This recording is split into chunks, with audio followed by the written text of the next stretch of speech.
नमस्कार, सुनगावा खबरमा म रेशम गयारलाई हार्दिक स्वागत छ। खबर सुरु गरौँ प्रमुख खबरबाट। सुर्खेत ट्राफिक प्रहरीद्वारा तपाईको मास्क खोइ अभियान सुरु, स्वास्थ्य सुरक्षाका मापदण्ड अनिवार्य अपनाउन आग्रह।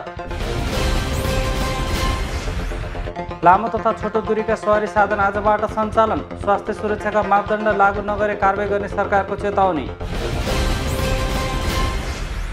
बाढी पहिरोको उच्च जोखिममा रहेका बस्तीहरूको स्थानान्तरण कार्यविधि 10 दिनभित्र तयार गरिने, भूकम्पपछि पुनर्निर्माणको अनुभवलाई आधार मान्दै बस्ती व्यवस्थापन गरिने।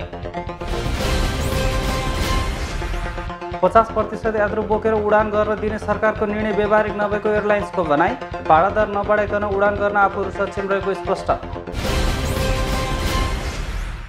अब खबर विस्तारमा। जिल्ला ट्राफिक प्रहरी कार्यालय सुर्खेतले तपाईको मास्क खोइ अभियान सञ्चालन गरेको छ। कोरोना भाइरस कोभिड-19 को महामारीबाट जोगिने र जीवन रक्षाका लागि यात्रुहरूलाई अनिवार्य मास्क लगाउन सन्देश स्वरूप अभियान सञ्चालन गरेको ट्राफिक प्रहरी कार्यालय सुर्खेतले जनाएको छ। सधैँजसो ट्राफिक प्रहरीले सडक सवारी न्यूनीकरण गर्ने, ट्राफिक नियमको पालना गराउने भए पनि महामारीबाट जोगिनका लागि सवारी चालक, यात्रु र पैदल यात्रुहरूलाई अनिवार्य मास्क लगाउन सन्देश फैलाइरहेको जिल्ला ट्राफिक प्रहरी कार्यालय सुर्खेतका प्रमुख प्रहरी निरीक्षक उदय सिंह सिजापतिले बताउनु भयो। ट्राफिकले ट्राफिक व्यवस्थापन गर्न जरिवाना लगायत विभिन्न ट्राफिक नियम विधि हिँड्ने सवारी साधनलाई कारबाही त गर्छ, तर अहिले जुन सङ्क्रमण काल जुन अहिले देखा परेको छ, जुन जनमानसमा यो कोभिड-19 को सङ्क्रमण छ, त्यसलाई अलिकति न्यूनीकरण हुन्छ भन्ने उद्देश्यले हामीले यो खै तपाईँको मास्क भन्ने यो एउटा सानो अभियान थाल्नेको रूपमा अगाडि बढाएका छौँ। मलाई आशा छ यो अभियानले केही हदसम्म सुर्खेतमा रहेका हाम्रा जनता, नागरिक र समाजमा रहेका व्यक्तित्वहरूलाई केही न केही यसले अलिकति असर पार्नेछ र यसलाई सकारात्मक रूपमा लगेर कोभिड-19लाई हामीले अलिकति न्यूनीकरण गर्नमा मद्दत पुग्छ भन्ने आशा लिएको छ। कोभिड-19लाई न्यूनीकरण गर्नका लागि थप सहयोग पुग्ने उद्देश्यका साथ उक्त अभियान सञ्चालन गरेको प्रमुख प्रहरी निरीक्षक सिजापतिले बताउनुभयो। अभियान आजबाट कर्णाली प्रदेशभरि नै सुरु भएको र वीरेन्द्रनगरको बाङ्गे सिमल, सुबाकुना, छिन्चुका साथै मुख्य चौकहरूमा समेत लागू गरिने प्रमुख प्रहरी निरीक्षक सिजापतिको भनाइ छ। यो खास गरी सुर्खेतको विभिन्न स्थानहरूमा भोलिका दिनमा बाङ्गे सिमल, सुबाकुना, छिन्चु हुँदै विभिन्न ठाउँहरूमा यो अभियान थाल्ने हामीले सुरु गरेका छौँ र खास गरी स्पेसली भन्नुपर्दा कर्णाली प्रदेश ट्राफिक, कर्णाली प्रदेशभरि नै यो अभियान आजको दिनमा आजको मितिमै सुरु भएको अवस्था छ। तपाईको मास्क खोइ अभियानले कोरोना महामारीको अवस्थामा नागरिकमा सचेतना फैलाउने र अनिवार्य रूपमा स्वास्थ्य सुरक्षाका मापदण्ड अपनाउनुपर्छ भन्ने सन्देश प्रवाह हुने अपेक्षा गरिएको ट्राफिक प्रहरी कार्यालय सुर्खेतको रहेको छ। करिब 300 थान मास्क, 200 थान ग्लोभ सवारी चालक, यात्रु र पैदल यात्रुहरूलाई वितरण गरेको ट्राफिक प्रहरी कार्यालय सुर्खेतले जनाएको छ।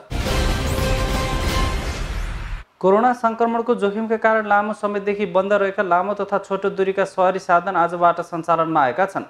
स्वास्थ्य सुरक्षाका मापदण्ड अपनाउँदै सवारी सञ्चालन गर्न पाइनेछ। यातायात सञ्चालन गर्दा विगतभन्दा कम अर्थात् कुल क्षमताको 50% मात्र यात्रुहरू राख्न पाइनेछ। साबिकको भाडा दर भन्दा 50% बढाएर लिन पाउने निर्णय सरकारले गरेको छ। कर्णाली प्रदेशको राजधानीमा रहेको बस पार्कमा भने सवारी सञ्चालनमा आए पनि खासै चहल पहल भने देखिएन। लामो समयपछि खुलेको सवारी साधन आज पहिलो दिन भएकोले पनि खासै चहल पहल नभएको काँक्रेबिहार यातायात व्यवसाय सङ्घका इन्चार्ज एकेन्द्र देवगिरीको भनाइ छ। नेपाल सरकारले तयार पारेको मापदण्ड अनुसार नै सेवा सञ्चालन गरिएको उहाँले बताउनु भयो। आज त खासै अब पहिलो दिन भएको हुनाले त्यति यात्रुहरूको चलपल पनि भएको छैन होइन। लामो समयपछि खुल्या हुनाले अब धेरै कठिनाइहरू छ यातायातमा चलाउनको लागि। नेपाल सरकारको मापदण्ड अनुसार प्यासेन्जरहरूलाई गन्तव्य स्थानसम्म पुर्याउनेछौँ मापदण्ड अनुसार। थाहा नपाउनु भएको कोही यात्रु बाहुभागहरू हुनुहुन्छ भने अब हजुरहरूले यसलाई माध्यम बनाएर खुलिया छ भन्ने बुझ्नुभयो। कोरोना महामारी अझै पनि रहिरहेकोले यात्रुहरू अति आवश्यक काम बाहेक बाहिर ननिस्किने भएकाले पनि चहल पहल नभएको मध्यपश्चिमाञ्चल यातायात सेवा सुर्खेत प्रणालीका कर्मचारी जगत थापाको भनाइ छ। यात्रुहरूलाई यात्रा गर्न आउँदा स्वास्थ्य सुरक्षाको मापदण्डलाई ख्याल गरी आइदिन पनि थापाले आग्रह गर्नुभयो। मान्छेहरू अति आवश्यक काम बिना घरबाट ननिस्किने भएको हुनाले त्यस्तो चहल पहल छैन। अनि अब हामीले सरकारको मापदण्ड अनुसार आधा प्यासेन्जर राखेर हिँड्ने सबै सुरक्षित हिसाबले हिँडाउने गरिरहेको छ। मास्कको व्यवस्था गरेको छ, त्यसपछि सेनिटाइजरहरू प्रयोग गरेको छ। साथै यात्रु तथा सार्वजनिक गाडीका कर्मचारीले अनिवार्य रूपमा मास्क तथा सेनिटाइजरको प्रयोग गर्नुपर्नेछ। स्वास्थ्य सावधानीका उपाय पालना गरे नगरेको अनुगमन गर्न ठाउँ ठाउँमा चेकिङको व्यवस्था मिलाइएको छ। यदि पालना नगरेको पाए कारबाही गर्ने चेतावनी समेत सरकारले दिएको छ।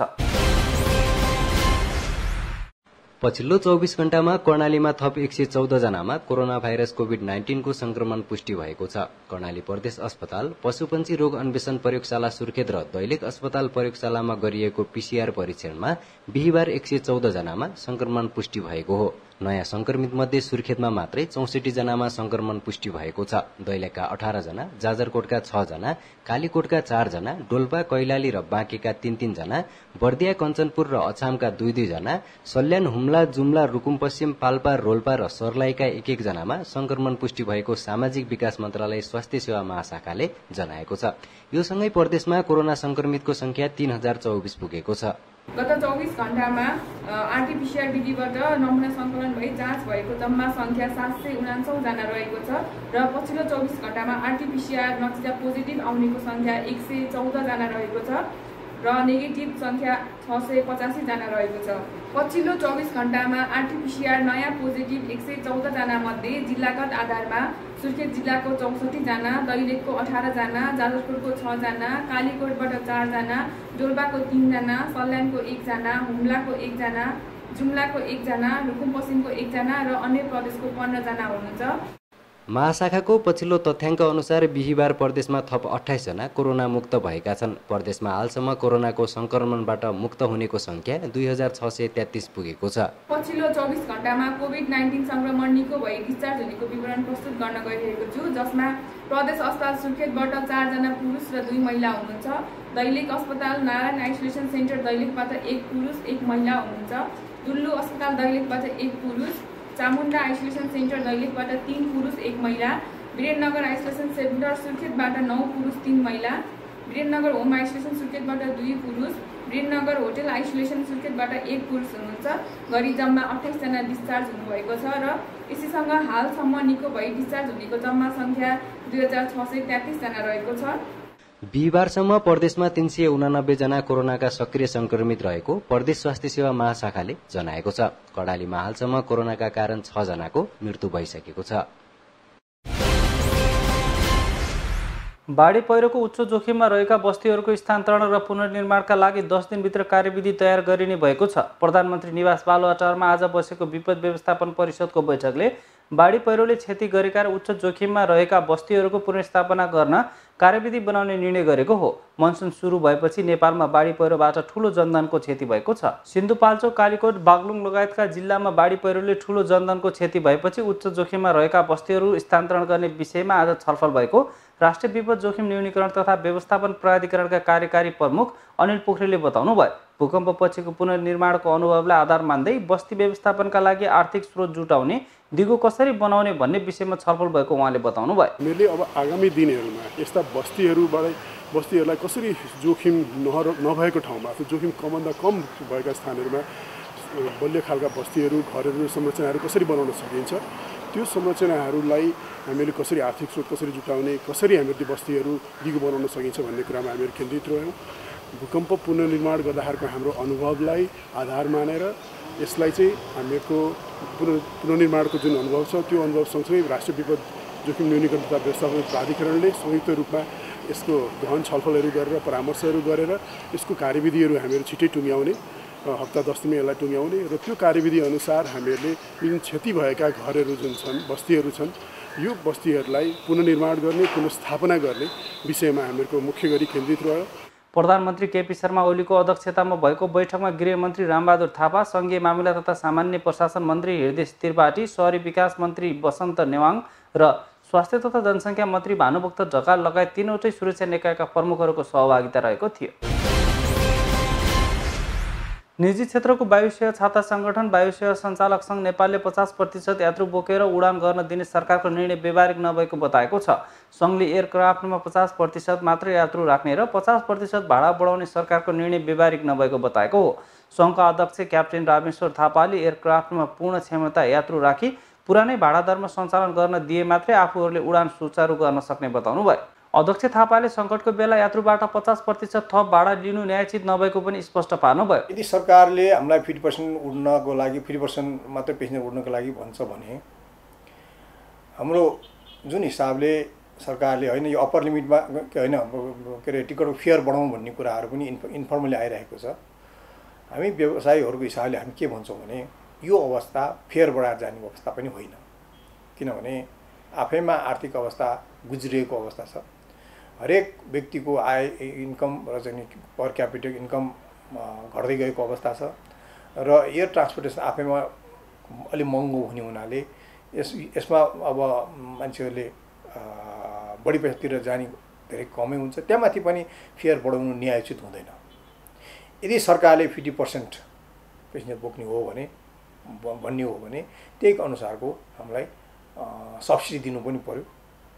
त्यो निर्णय हुँदाखेरि अथवा त्यो सब्सिडी दिँदाखेरि हामीले हाम्रो कस्ट आउँदाखेरि हामीले चाहिँ थोरै मार्जिनमा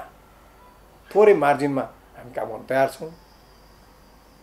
त्यो हुँदा उहाँहरूको मतलब सरकार नेपाल सरकारको जुन निर्णय छ त्यसलाई हामी अक्षरशः पालन गर्न हामी तयार छौँ।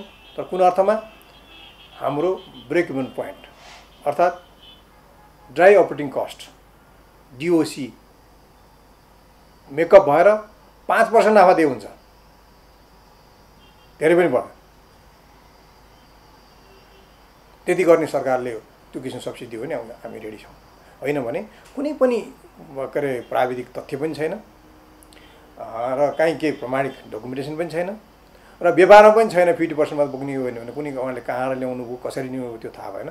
यो आफैमा चाहिँ नि यो हाम्रो हिसाबले चाहिँ नि यो भ्रमपूर्ण भन्ने लाग्छ। उहाँले 50% यात्रु बोक्नै पर्ने भए सरकारले सहुलियत प्रदान गर्नुपर्ने बताउनु भयो। सरकारले कुन आधारमा यात्रुसँग 50% बढी भाडा लिन र एयरक्राफ्टभित्र 50% यात्रु राख्न भन्यो आफूले बुझ्न नसकेको थापाको भनाइ छ।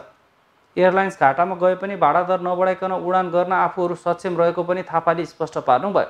अन्तर्राष्ट्रिय उडान भर्ने जहाजले पूर्ण क्षमतामा यात्रु बोक्न पाउने तर देशभित्रै कम समयका लागि उडान गर्ने एयरक्राफ्टले पूर्ण क्षमतामा यात्रु बोक्न नपाउने सरकारको निर्णय भ्रामक भएको पनि उहाँको भनाइ छ।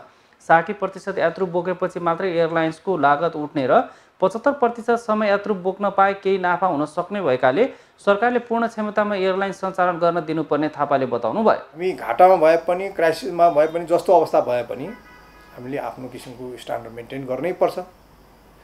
त्यो मेन्टेन गर्ने क्रममा उहाँहरूले 50% भनेर कुन आधारमा भन्नुभयो त्यसको प्रमाणिक डकुमेन्टेसन पनि छैन, काहीँ केही पनि छैन। र इन्डिया लगायतका मुलुकहरूमा डोमेस्टिक एयर ट्रान्सपोर्टेसन धेरै अगाडिदेखि सुचारू भयो। त्यहाँ कहिले यति पर्सेन्ट उति पर्सेन्ट भन्ने पनि भएन, संसारभरि नै छैन। त्यसले गर्दाखेरि उहाँहरूले जुन हिसाबले यो 50% भन्नुभयो यो 50% चाहिँ नि कुन आधारमा भन्नुभएको यो हामीलाई थाहा भएन। र हाम्रो लागतको कुरा गर्नुहुन्छ भने 60-65% पेसेन्जर बोकिसकेपछि अक्युपेन्सी भइसकेपछि बल्ल यसमा तपाईँको कस्ट टोटली डिओसी हुन्छ, ड्राई अपरेटिङ कस्ट उठ्छ। र हाम्रो एक्सपेक्टेसन पनि नर्मल अवस्थामा पनि 75-80% भन्दा बढी हुँदैन, सधैँ चाहिँ जहाज त फुल हुँदैन। त्यो आउँदाखेरि धेरै कम मार्जिनको प्रफिट बस्छ र त्यसले सुरक्षा लगायतका सम्पूर्ण कुराहरू र प्राविधिकीय र फर्दर अरू ट्रेनिङका कुराहरू सबै कुरा हामी त्यसैमा गर्नुपर्ने हुन्छ। नाफा भनेको एकदमै कम हुन्छ। अहिले त नाफाको कुरो पनि कुन आधारमा कसरी के भएर 50% भयो यो चाहिँ नि आफैमा उद्योग लाग्दो कुरा छ। यसबाट स्पष्ट यो पनि बुझिन्छ कि नेपालको सिभिल एभिएसन इन्डस्ट्रीमा सरकारको कतिको सपोर्ट र यो इन्डस्ट्री बजोस् भनेर कतिको सहकारी हुँदो रहेछ भन्ने कुरो यो ज्वलन्त उदाहरण पनि हो। यस्तो निर्णयले एयरलाइन्स क्षेत्रको विकासका लागि सरकार कतिको संवेदनशील छ भन्ने स्पष्ट भइसकेको पनि क्याप्टेन थापाले बताउनु भयो। आफूहरू अन्तर्राष्ट्रिय मापदण्ड र सरकारले बनाएको मापदण्ड पूर्ण रूपमा पालना गरी उडान गर्न सक्षम भए पनि सरकारको निर्णय अनुसार उडान गर्न सक्ने स्थिति नरहेको उहाँले स्पष्ट पार्नुभयो। हवस् त आजका लागि सुनगावा खबर यति नै। जानु अघि प्रमुख खबरहरू पुनः एकपटक। सुर्खेत ट्राफिक प्रहरीद्वारा तपाईँको मास्क खोइ अभियान सुरु, स्वास्थ्य सुरक्षाका मापदण्ड अनिवार्य अपनाउन आग्रह। लामो तथा छोटो दूरीका सवारी साधन आजबाट सञ्चालन, स्वास्थ्य सुरक्षाका मापदण्ड लागू नगरे कारबाही गर्ने सरकारको चेतावनी। बाढी पहिरोको उच्च जोखिममा रहेका बस्तीहरूको स्थानान्तरण कार्यविधि 10 दिनभित्र तयार गरिने, भूकम्पपछि पुनर्निर्माणको अनुभवलाई आधार मान्दै बस्ती व्यवस्थापन गरिने। 50% यात्रु बोकेर उडान गर्न दिने सरकारको निर्णय व्यावहारिक नभएको एयरलाइन्सको भनाई, भाडा दर नबढाइकन उडान गर्न आफूहरू सक्षम रहेको स्पष्ट। हवस् त, अहिलेका लागि सुनगावा खबर सकिएको छ। यदि तपाईँहरूसँग पनि कुनै सूचना अथवा घटनासँग सम्बन्धित खबरहरू भएमा हामीलाई खबर गर्न सक्नुहुनेछ। खबरका लागि सुनगावा टेलिभिजन वीरेन्द्रनगर 6 सुर्खेत, सम्पर्क टेलिफोन नम्बर 083 525 400, इमेलका लागि sungavatv@gmail.com, सुनगावा टेलिभिजन फेसबुक पेजमा पनि फलो गर्न सक्नुहुन्छ। साथै हामीलाई सुनगावा टेलिभिजन टाइप गरी युट्युबमा पनि हेर्न सक्नुहुनेछ। अहिलेका लागि सुनगावा खबरबाट सम्पूर्ण युनिटसहित म रेशम कुमार साई पनि बिदा हुन्छु। हवस् त, नमस्ते। सुनगावा टेलिभिजन हेर्दै गर्नुहोला।